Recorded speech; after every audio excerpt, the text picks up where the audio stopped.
शादीशुदा लोगों के लिए एक बड़ी सीख। पत्नी ने ना जाने क्या किया था कि पति ने उसे एक के बाद एक कई थप्पड़ जड़ दिए। हमेशा हर सिचुएशंस को शांति से हैंडल करने वाली पत्नी भी इस बार इतनी अशांत हो उठी थी कि उसने अपनी चप्पल ही निकालकर पति की ओर फेंकी। चप्पल पति के बालों को छूते हुए निकल गई। ये किस्सा यहीं पर खत्म हो सकता था, मगर पति ने इसे अपनी मर्दानगी का विषय बना लिया और बात बद से बदतर होती चली गई। रिश्तेदारों ने भी आग में घी का काम किया। किसी ने कहा, जो औरत अपने पति को चप्पल से मार सकती है वो ना तो वफादार हो सकती है और ना ही पतिव्रता। ऐसी औरत परिवार ही नहीं पूरे समाज पर कलंक की तरह है। बीवी के पक्ष वाले भी कहाँ पीछे रहने वाले थे। किसी ने कहा, 21वीं सदी में जो भी स्त्री के साथ मारपीट करते हैं उन्हें तो जेल भेज देना चाहिए।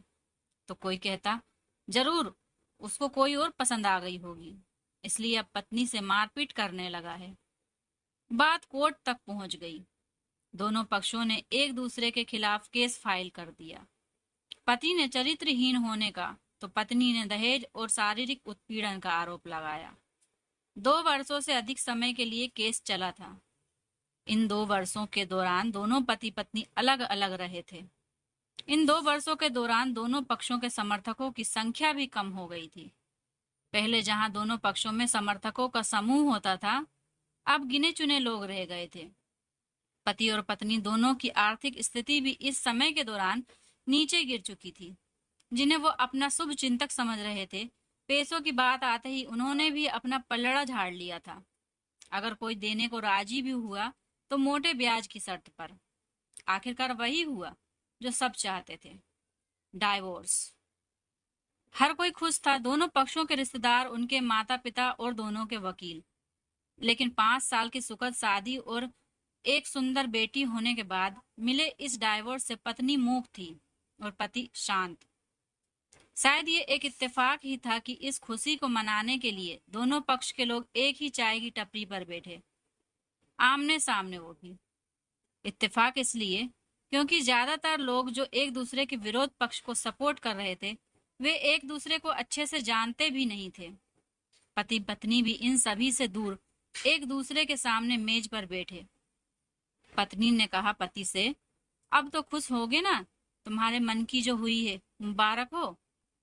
तुम भी तो आज जीत गई हो, मुझसे तलाक तो तुम्हें भी मिल गया है, तुम्हें भी मुबारक हो। पति ने कहा, तलाक तो तुम जीत का प्रतीक समझते हो?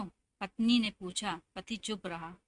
थोड़ी देर की शांति के बाद पति ने कहा, मुझे तुम्हें 5 लाख रुपए अभी और हर महीने 8 हजार देने का आदेश है। अभी मेरे पास पैसे नहीं हैं, इसलिए हमारा मतलब मेरा जो सिटी में फ्लैट है उसे तुम्हारे नाम कर देता हूँ। पत्नी बोली, लेकिन उस फ्लैट की कीमत तो 18 लाख की है। हाँ, लेकिन हमारी बेटी तुम्हारे साथ है और आगे जाके उसके खर्चे भी बढ़ेंगे, तुम्हें थोड़ी आसानी होगी। पति ने कहा, नहीं नहीं, मुझे सिर्फ 5 लाख ही देना, और तुम हर महीने 8 हजार तो देने ही वाले हो। मैं मैनेज कर लूंगी।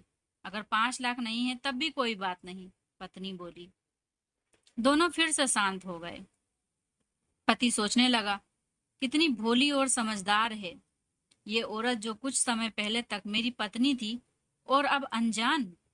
ये वही है जो कम से कम खर्चे में अपना घर चलाती और पैसे बचाकर मेरे जन्मदिन और बर्थडे पर हमेशा के मेरे लिए नए कपड़े खरीद लाती। कभी बीमार भी हो जाती तो पैसे बचाने के लिए मुझे मालूम ना होने देती और घरेलू नुस्खों से अपना इलाज कर लेती। मगर घर में कोई और बीमार होता तो तुरंत डॉक्टर के पास लेकर जाती। मेरी ही मति मारी गई थी। मैं ही अपनी झूठी मर्दानगी के चक्कर में इतनी बड़ी गलती कर बैठा। पत्नी के दिमाग में भी उतल पुतल चल रही थी। अभी भी वैसा का वैसा ही है, पहले भी खुद से ज्यादा हमारे बारे में सोचता है और अब भी वही कर रहा है। ये वही आदमी है जो मुझे एक्सीडेंट से बचाने के लिए खुद मोटरसाइकिल के आगे कूद पड़ा था और अपनी उंगली तोड़वा बैठा था।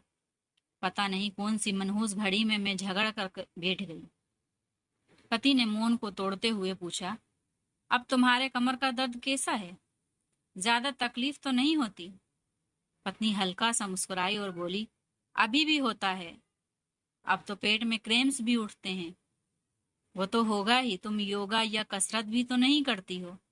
अब किसी गायनोकोलॉजिस्ट को जरूर दिखा लेना, पति ने कहा। तुम बताओ, तुम्हारा अस्थमा कैसा है अब? क्या अब भी दौरे पड़ते हैं? पत्नी ने पूछा। हाँ, पड़ते हैं, पहले से ज्यादा, क्योंकि अक्सर इनहेलर भूल जाया करता हूँ। याद दिलाने के लिए तुम जो नहीं हो, पति बोला। पत्नी की आंखों में आंसू आ गए। वो बोली, तुम्हें मेरे चरित्र पर सवाल नहीं उठाने चाहिए थे, तो ये परिस्थिति नहीं आती। हाँ, मैं जानता हूँ, तुम बहुत अच्छी हो। मुझसे गलती हो गई, बहुत बड़ी गलती हो गई।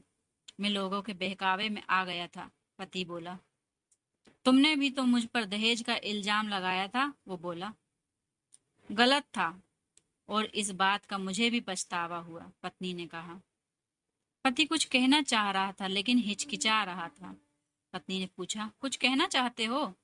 वो बोला, क्या सब पहले जैसा नहीं हो सकता? क्या मतलब? पत्नी बोली, मतलब कि हम फिर से पहले की तरह पति पत्नी बनकर, सच्चे दोस्त बनकर नहीं रह सकते, पति बोला। पर ये डाइवोर्स के पेपर दिखाते हुए पत्नी ने कहा। फाड़ देते हैं, पति ने अपने पास रखे डाइवोर्स के पेपर फाड़ते हुए कहा। पत्नी ने भी अपने पास रखे पेपर फाड़ दिए। सभी हैरान थे, वकील, रिश्तेदार और माँ बाप।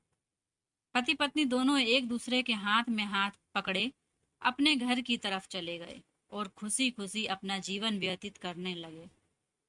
दोस्तों, ये कहानी हर उन पति पत्नी के लिए बड़ी सीख है जो छोटी छोटी बातों पर लड़ते हैं और इन झगड़ों को बड़ा बना के अलग होने का डिसीजन लेते हैं। अलग होकर एक समय में शायद वह खुश रह भी लें, लेकिन बच्चों के जीवन पर क्या असर होगा? अमीर हो या गरीब, हर पति पत्नी में प्यार और तकरार एक ही सिक्के के दो पहलू हैं। किसी दूसरों की बातों में आकर जल्दबाजी में कोई ऐसा फैसला ना लें जिसका अफसोस आपको जिंदगी भर रहे। दोस्तों, कहानी कैसी लगी कमेंट में जरूर बताइएगा। कहानी पसंद आए तो वीडियो को लाइक और चैनल को सब्सक्राइब जरूर कीजिएगा। कहानी को पूरा सुनने और अपना कीमती वक्त देने के लिए आप सभी का दिल से शुक्रिया।